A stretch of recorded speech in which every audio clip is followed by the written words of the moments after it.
Okay, so this is how to check that the Trezor you bought is an original. So first of all, always buy it from the original Trezor store, which is trezor.io. So just go to https://trezor.io and buy it from there. Second of all, it comes into a box that looks like this. It is wrapped in a cellophane, which you just remove.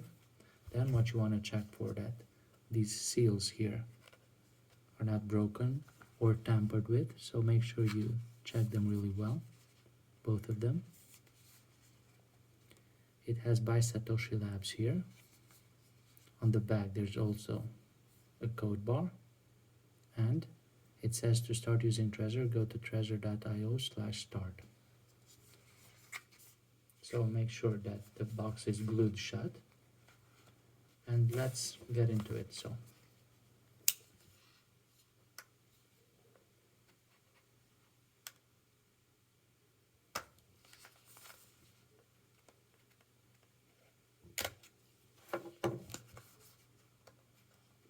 as you can see, I've cut the seals, but it doesn't just come out, the lids.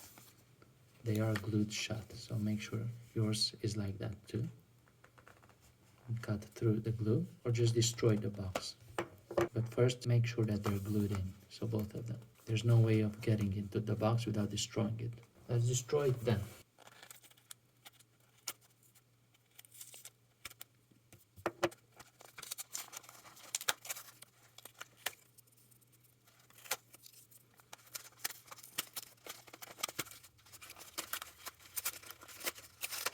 Okay, we're in the box. Let's see what we have in the box. So we should have stickers. This is one sticker, second sticker, third sticker, and the fourth sticker. So we have 4 stickers: a getting started card, a recovery seed card, a second recovery seed card, a USB cable, standard to micro USB, and you have the Trezor. So now these Trezors are not battery powered, so you can turn it on. Only when you're connected to your phone or computer will it turn on. Let's remove the plastic. Also, what you must know is that it doesn't come with the firmware installed. It will install the first time you connect it to the Trezor suit. Okay, so this is it. Make sure you look at it so that it doesn't look like it's been tampered with. There are a couple of marks here, but that's just from the injection molding of the case. That's normal. Okay, so to get started, go to trezor.io/start. You're going to choose your machine. So this is a MacBook, an M1 processor. So I've downloaded that. After you've downloaded that, install it. Let's install it. Let's open it. So the first thing it tells us that we should connect our Trezor. That's what we're going to do. And connect it to your computer. And it just says, welcome, please visit trezor.io/start. All data is anonymous and is used only for product development. Do you want to allow them to collect your data or not? It's up to you. From security check. My hologram was intact and untampered with. Checked. I bought from the official shop or a trusted reseller. Check. Package wasn't tampered with. Good. So now let's hit set up Trezor. Firmware installation.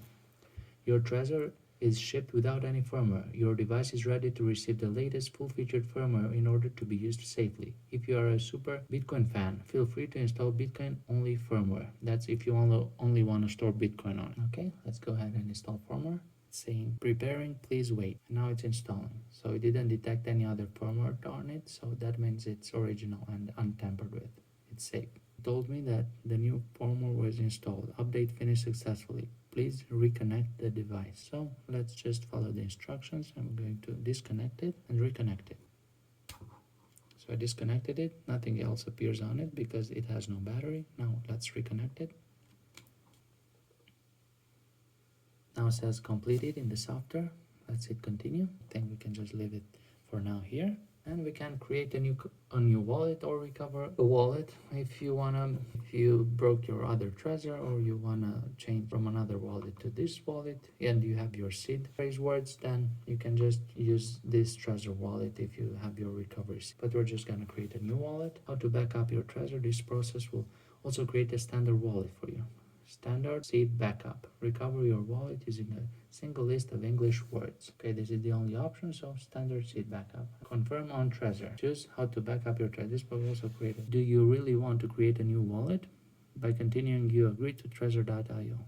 So this is cancel, this is confirm. Let's hit confirm. It says that it needs backup. You've successfully set up your Trezor and created your wallet. You should never use your Trezor without backing it up. It's the only way to recover a lost wallet. Create backup. Your Trezor will generate a list of words which you need to write down. This information is the most important part of securing your Trezor. It's the only offline backup of your Trezor and all wallets associated with it. Click to confirm you understand the instructions below. Check your backup in device settings before sending money to the wallet. Never take a photo or make a digital copy of the backup. Keep your backup secured and never share it with anyone. Check, check, check. And let's begin the backup.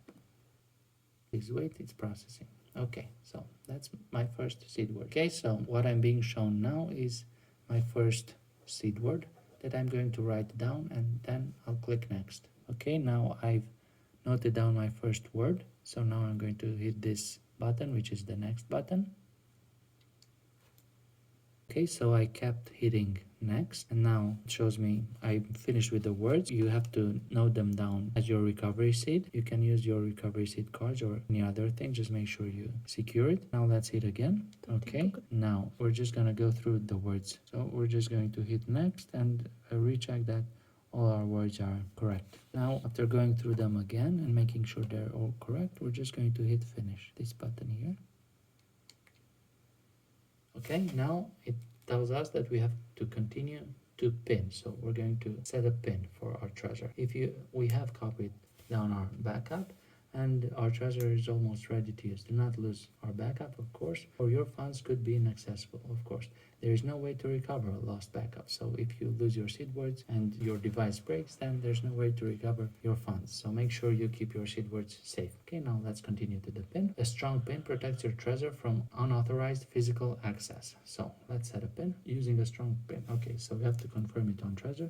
Do you really want to set new pin?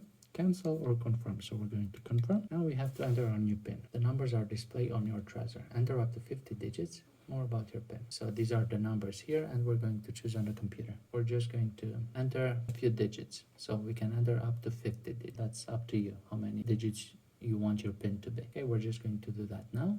Okay, so we could see the pin numbers here that we wanted to set, and we had to input them there. So you could use as many numbers as you want, up to 50, and then we had to reconfirm it, and the order of the numbers changed. So make sure you pay attention to that and remember your pin. It tells us that we should write our pin down and keep it safe, separate from your recovery seed, or just remember it. Use it to unlock your Trezor when you need to access your fund. Continue. Select cryptocurrencies to show in Trezor suite. You can change this setting at any time. Some coins are ERC20 tokens and can be used by enabling Ethereum below. Now you just choose whatever coins you want. Okay, we're just going to choose Bitcoin, which was already active, and let Ethereum. Okay, you can choose a bunch of other coins and then just complete the setup. You can enable Tor network, so everything goes to the Tor network. You can do it though, whatever you want. Okay, now we're just going to hit complete setup. Enable Tor so that it routes your IP address through 3 different nodes, so it gives you 3 different random IPs. It's better than a VPN, so you might want to check that. After you're going to check that or not, you just hit complete setup, and now the setup is complete. You can edit the name or change the home screen, and then access suite. Now let's just access the suite. You have your standard wallet and you have a hidden wallet. So in order to access your hidden wallet, you have to create a passphrase. So this is your Trezor wallet. You have your standard wallet, and you can also have, if you're going to eject the standard wallet, and you can also make a hidden wallet, which requires a new PIN. So that's up to you. I would suggest you use a hidden wallet, not just a standard wallet, so you can have multiple wallets in. Okay, so hope this helped. This is just a quick introduction and a show and tell of the original packaging and an original Trezor hardware wallet. Okay, well, hope this helped. If you have any questions, drop them in the comments below. Bye.